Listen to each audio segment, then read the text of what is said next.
उन्वान मिट्ठू का ख्वाब। एक दिन मिट्ठू नाम का एक छोटा सा तोता अपने दोस्तों के साथ दरख्त पर बैठा था। मिट्ठू का ख्वाब था कि वो एक दिन आसमान में आजादाना परवाज करेगा, लेकिन वो थोड़ा डरता था। इसके दोस्त चमचम तितली और टट्टू खरगोश हमेशा मिट्ठू को हौसला देते रहते। चमचम बोली, मिट्ठू, तुम्हारी चोंच बहुत तेज है, तुम आसमान में बहुत दूर जा सकते हो। टट्टू ने कहा, हाँ मिट्ठू, तुम्हारी प्रोह में इतनी ताकत है, तुम परिंदों के साथ अल फाड़ सकते हो। मिट्ठू ने दोनों की बातें सुनी और दिल में सोचा, क्या वाकई में ऐसा कर सकता हूँ। एक दिन मिट्ठू ने फैसला किया कि वो अपने खौफ को शिकस्त देगा और आसमान में अल फाड़ेगा। इसने गहरे सांस लिए और दरख्त से उड़ना शुरू किया।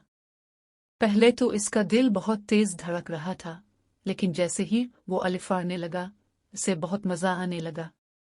वो तेज हुआ के साथ झूलते हुए आसमान में बुलंद हो रहा था। मिट्ठू ने नीचे झांक कर देखा, दरख्त बहुत छोटे नजर आ रहे थे। फिर वो अपनी दोस्त चमचम के पास गया, जो रंगीन फूलों के दरमियान महव थी। चमचम, मैं अल फाड़ रहा हूँ, मिट्ठू ने खुश होकर कहा। चमचम मुस्कुरा कर बोली, मैं जानती थी तुम ऐसा जरूर कर सकते हो। मिट्ठू ने अपना सफर जारी रखा और जब वो थक कर वापस दरख्त पर आया, उसने अपने दोस्तों से कहा, मैंने अपना खौफ शिकस्त दे दिया और आसमान में अल फाड़ने का ख्वाब पूरा किया। टट्टू खरगोश बोला, तुमने दिखा दिया कि अगर इंसान या परिंदा अपने ख्वाब की तरफ कदम बढ़ाए तो वो कभी ना कभी पूरा होता है।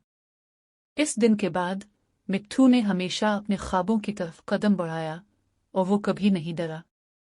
वो जानता था कि अगर दिल में हिम्मत हो तो कोई भी ख्वाब पूरा किया जा सकता है। इख्तिताम।